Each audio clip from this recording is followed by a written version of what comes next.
또 최근 각종 홍보관, 체험관, 소규모 가정 방문 설명회 등 방문 판매와 관련된 국내 감염 지속적으로 발생하고 있습니다.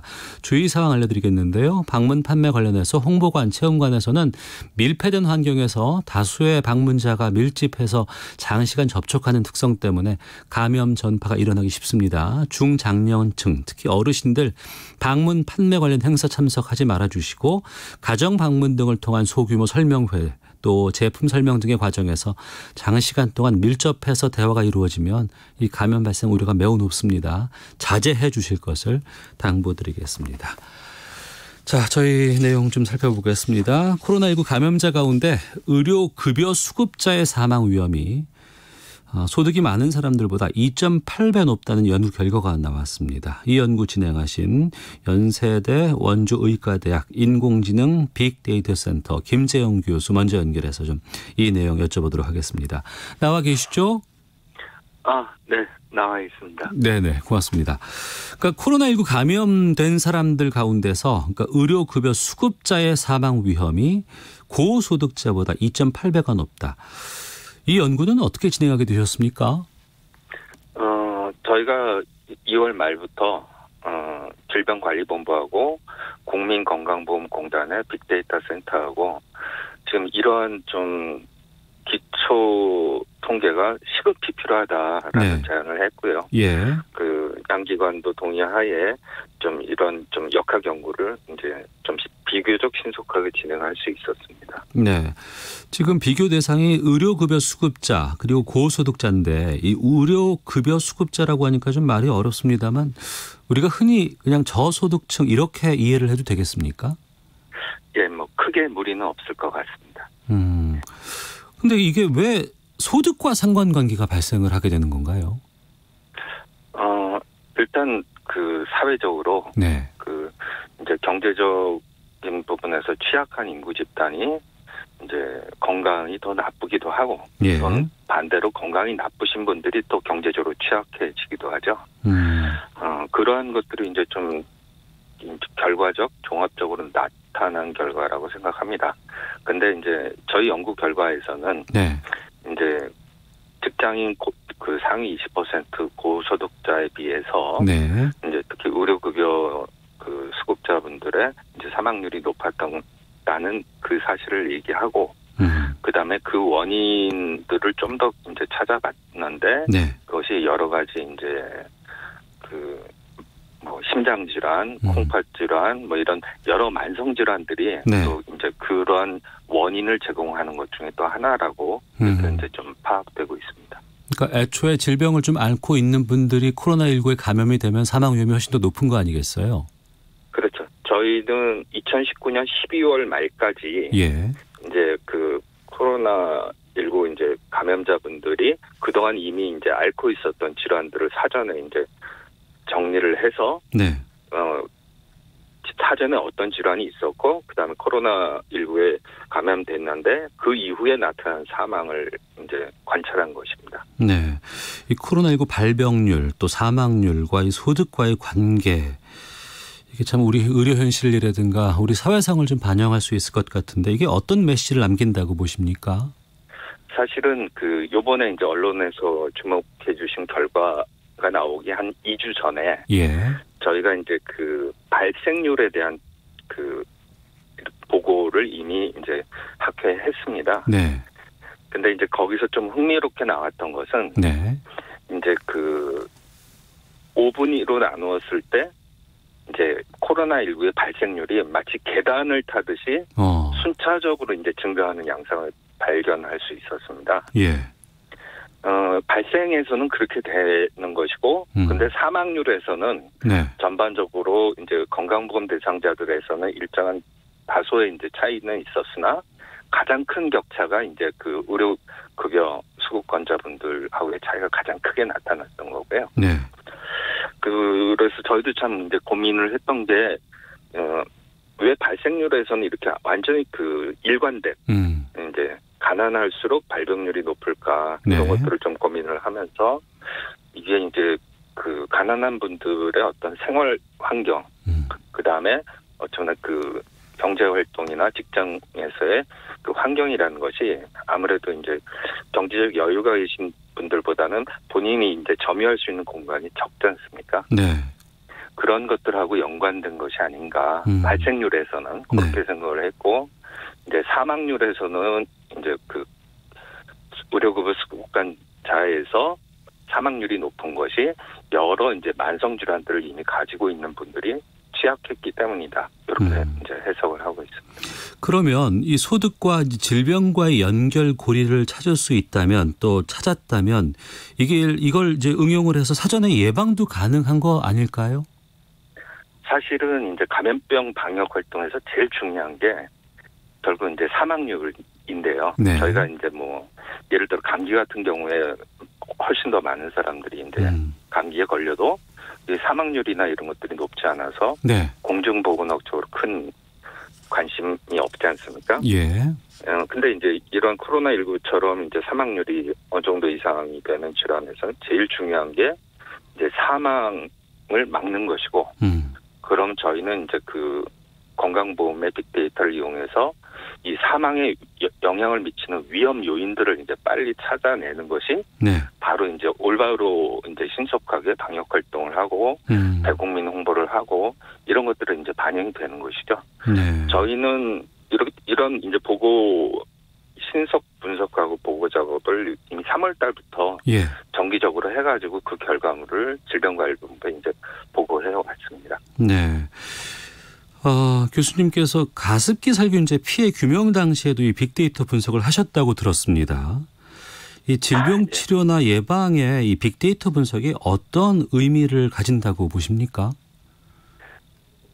일단 사실은 뭐 최근에는 빅데이터로 뭐 이제 돈을 벌거나 일자리 창출하나 이런 거에 관심이 많으신 분들도 있는데요. 네.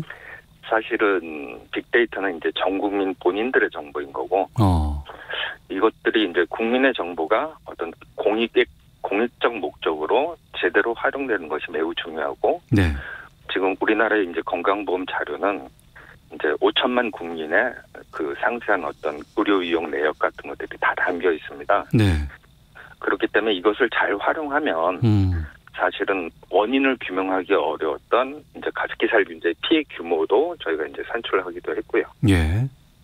그다음에 이번처럼 이제 코로나19의 위험 요인이나 뭐 사망에 미치는 위험 또는 발병에 미치는 위험 같은 것도 신속하게 이제 분석할 수 있는 그런 인프라를 이제 지금 예를 들어 건강보험공단의 빅데이터실 이런 데서 이제 갖추고 있는 것이죠. 네. 잘 쓰면 예. 아주 좋은 이제 도구가 되는 것입니다. 잘 쓰면이란 전제를 말씀해 주셨는데 네. 최근에 코로나19 상황에서 우리가 빅데이터를 활용해서 감염률 같은 걸 파악하고 있지 않습니까? 그리고 실시간으로 네. 문자를 통해서 이제 알려주기도 하고요. 이 부분이 좀 상당히 좀 효과적이다, 뭐 K 방역이다 이렇게 평가를 내리기도 하는데 이 부분에 대해서 좀 말씀을 해주시죠. 지금 사실은 이제 방금 말씀하신 영역에 쓰이는 이제 빅데이터는 저희 건강보험 쪽의 빅데이터는 아니고 네. 주로 이제 카드 이용 내역이나 이제 뭐 CCTV나 뭐 이런 것들의 기록들인데요. 네. 이것이 이제 상당히 절제되어 사용되는 것이 매우 중요합니다. 실제 현장에서는 어찌됐든 개인의 이제 사생활 정보이기 때문에 네. 우리 실제 조사 요원이나 담당자들이 철저한 어떤 인권 감수성을 가지고 네. 이제 잘 설명하면서 이제 사용하는 것이 중요하고요. 물론 이제 건강보험공단이나 이런 자료에도 이제 같은 동일 거주지에 사는 사람이 누군지, 같은 직장에 다니는 사람이 누군지 이런 것들을 이제 활용할 수는 있는데요. 네. 이런 부분들은 이제 좀 상당히 조심스럽죠. 단계에서. 네.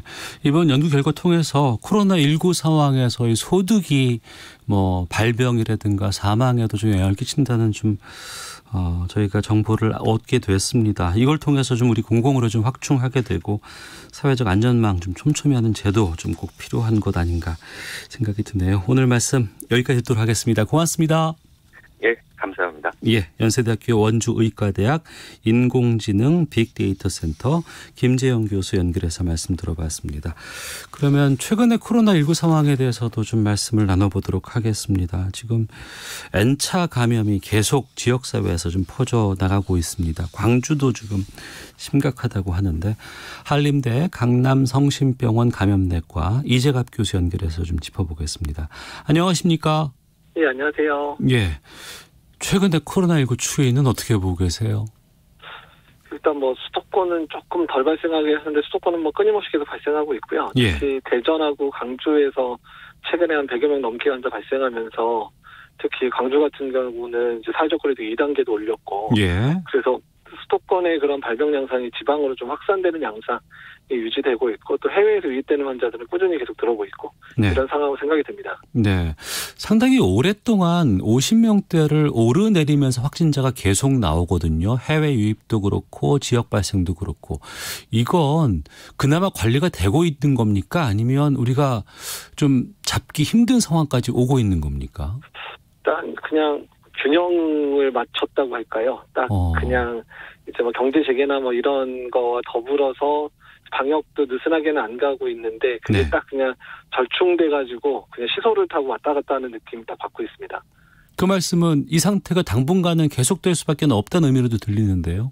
그렇죠. 그러니까 만약에 지금의 방역 수준을 계속 간다면 그냥 이 정도 수준은 그냥 용인하면서 가겠다라고 이제 생각을 할 수밖에 없는 상황이 될 것 같아서 그래서 전문가들끼리도 조금 이제 좀 이렇게 의견이 나눕니다. 예. 그냥 지금 상황처럼 그냥 계속 끌고 가자. 많이 발생하는 건 아니니까. 예. 일부는 아예 조금 이 정도면 잡을만 하니까 확실하게 그냥 2주든 4주든 강하게 해서 4월 말처럼 지역 감염 한 제로까지 나오는 상황 만들고 다시 재개하면 어떻겠냐. 네. 이렇게 의견이 좀 분분히 나눠지고 있는 건 맞습니다. 그러면 그 나눠지는 의견 가운데 이재갑 교수께서는 어느 쪽에 좀 더? 저는 사실은 한번 좀 꺾어줄 때가 되지 않았나 생각이 들어서 예. 조금 강하게 한 2주나 4주 정도 확실하게 해서 조금 4월 말 정도 상황까지 좀 만들어 놓고 그리고 이제 좀 그 사이 좀 정비를 좀 해놓고요. 네. 그래서 이제 다시 좀 했으면 좋겠다 이렇게 생각을 하고 있기는 한데 네. 근데 이제 정무적인 판단이나 이런 부분들을 해야 되는 정부 입장은 쉽지 않은 것 같아요. 아침에도 회의를 했는데 네. 상황 이제 좀 쉽지는 않은 것 같더라고요. 이렇게 판단하는 데 있어서는. 예. 문제는 경제군요. 예, 그렇죠. 경제가 상당히 힘든 것뿐만 아니라 우리나라는 그래도 어떻게 잘 버티고 있지만 외국 상황이 나쁘다 보니까. 네네. 그러니까 이제 앞길이 좀 잘 안 보이니까 어떻든 계속해서 꾸준하게 경제 상황을 잘 조정하면서 가야 될 거라고 이제 정부는 생각하고 있는 것 같습니다. 네. 그리고 역학조사가 쉽지 않은 사례가 꽤 많이 있다는 얘기를 들었어요. 그러니까 이제 최근에 발생했는데 집단 발병이 됐는데 네. 첫 케이스가 어디서 왔는지 확인이 안 되는 경우들도 좀 꽤 있고요. 네. 그다음에 또 가끔은 이제 방문 판매 업체들이 공식적으로 자기네 업장에서 그걸 못하니까 그냥 이제 가정집에 들어가서 설명회를 한다든지 이런 식으로 네네. 이제 하는 그런 것도 생기다 보니까 이게 좀 이제 뭐라 그럴까요? 이제 역학조사라든지 어떤 이런 행정 조치들이 강화되니까 숨어 들어가는 그런 그룹들이 나타나는 거예요. 네. 이제 그런 경우들은 이제 찾아내기도 힘들 뿐더러 그런 분들이 정말 가명을 쓰고 모임을 한다든지 이런 상황도 있다 그래요. 그러다 네. 보니까 역학조사를 하는 사람들 입장에서 역학조사관들 입장에서는 상당히 이제 초기에 난항을 겪는 일들이 계속 발생하는 것 같습니다. 네. 우리가 초반에 대구 신천지 사례를 봤을 때 그때 상당히 좀 기하급수적으로 확진자가 늘었잖아요. 네. 그런데 그때 잡고 나서 그리고 이제 5월 연휴 지나고 나서 이제 이태원 클럽발 이후에 이제 지역 감염이 계속 확산되고 있는데 잡고 난 이후였습니다. 근데 이태원 클럽, 부천 물류센터, 개척교회, 방문 판매업체 여기는 기존의 초반의 바이러스와는 다른 GH그룹 바이러스다라고 정은경 본부장이 의견을 냈습니다. 네. 이게 어떤 바이러스인데 바뀐 거예요? 일단 이제 워낙에 이제 코로나 바이러스 자체가 RNA 바이러스 유전적 변이를 많이 하기 때문에 네. 그게 이제 지역별로 유행하면서 조금 변형된 게 이제 다른 대륙으로 넘어가는 패턴들인 거예요. 네. 그래서 중국에서 유럽에 갔다가 유럽에서 미국 갔다가 미국에서 이제 국내로 들어오는 그런 과정을 거친 형태로 생각이 되고요. 네. 유행하는 거랑 형태가 좀 비슷한 것 같고요. 근데 최근에 전파속도 6배 빨랐을 때 이런 얘기가 나오는데 네. 사실은 좀 약간 잘못 전달된 부분이고요. 어떤 건가요, 그러면? 그러니까 일단은 이제 그 세포 단계 연구에서 이 바이러스가 이 세포에 침범하는 수준이 6배 정도 빨라졌다, 뭐 이 정도의 실험적인 결과거든요. 예. 근데 이게 세포에 들어가는 거랑 사람에서 사람으로 전파되는 것도 다른 개념이거든요. 그러니까 실제로 그렇게 빨라졌더라도 사람 간 전파나 이런 양상들이 변했느냐 생각해보면 그렇게 많이 변한 것 같지는 않은 상황이라서 네. 일단은 그 부분을 조금 언론에서 이 논문을 전달하면서 좀 잘못 전달된 부분이 좀 있는 것 같습니다. 저희가 뭐 주목해서 볼 상황은 아닌 거겠군요, 그러면? 그러니까 이제 한 가지 이제 좀 유전적 변이가 조금 이제 심하게 변한 건 있는데 이게 실제로 임상 양상을 변하게 할 거냐는 아직 증명된 바가 없어서 조금 역학조사나 이런 결과들을 좀 한번 좀 기다려 봐야 되는 상황이고요. 예. 근데 국내의 상황을 보게 되면 그냥 검사를 열심히 하다 보니까 이제 여러 명이 동시에 진단되는 거로 보이지 전파가 그렇게 빨라졌다 이렇게 느껴지지는 사실 않아서 그래서 일단은 아직까지 그 임상적 의의가 있는지 잘 모르겠습니다. 알겠습니다. 그러겠습니다. 자, 근데 하나만 더 여쭤볼게요. 예. WHO에서 코로나19 공기 감염 가능성 이걸 뭐 인정했던 보도 나오고 있습니다.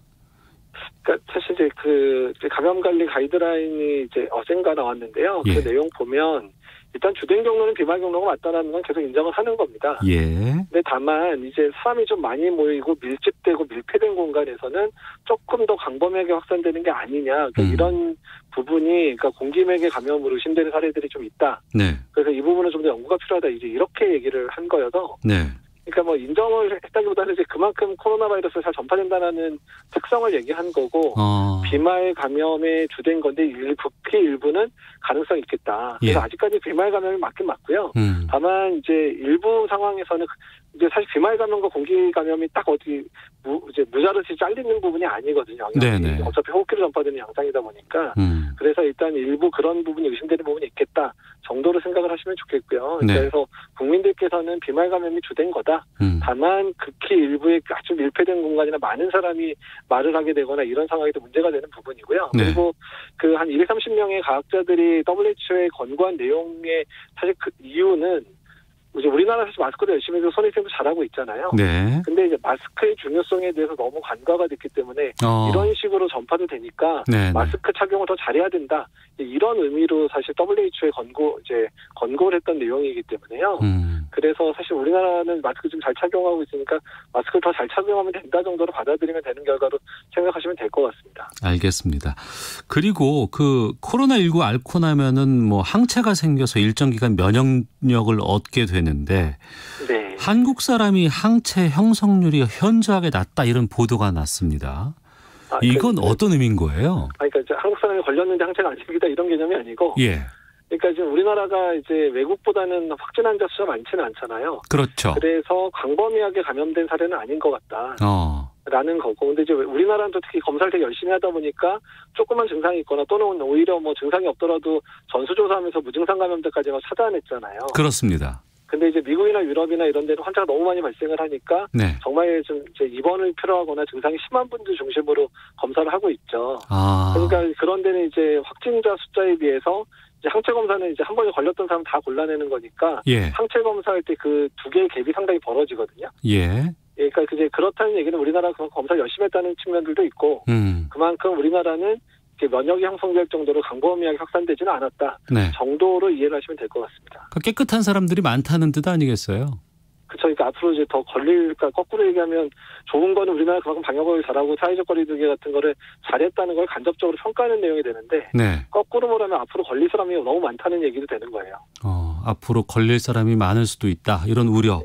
그렇죠. 항체가 없으니까. 그래서 지금의 기조, 그러니까 사회적 거리두기 열심히 하고 열심히 찾고 진단하고 추적하고 이런 과정을 계속해서 할 수밖에 없다. 아마 장기전이 될 거다. 이제 이렇게 받아들이셔야 되는 것 같습니다. 네, 방역 당국은 그렇게 해주셔야 될 것 같고 또 국민들께 좀 꼭 이전만큼은 이 시점에서 말씀해 주실 부분이 있다면은요.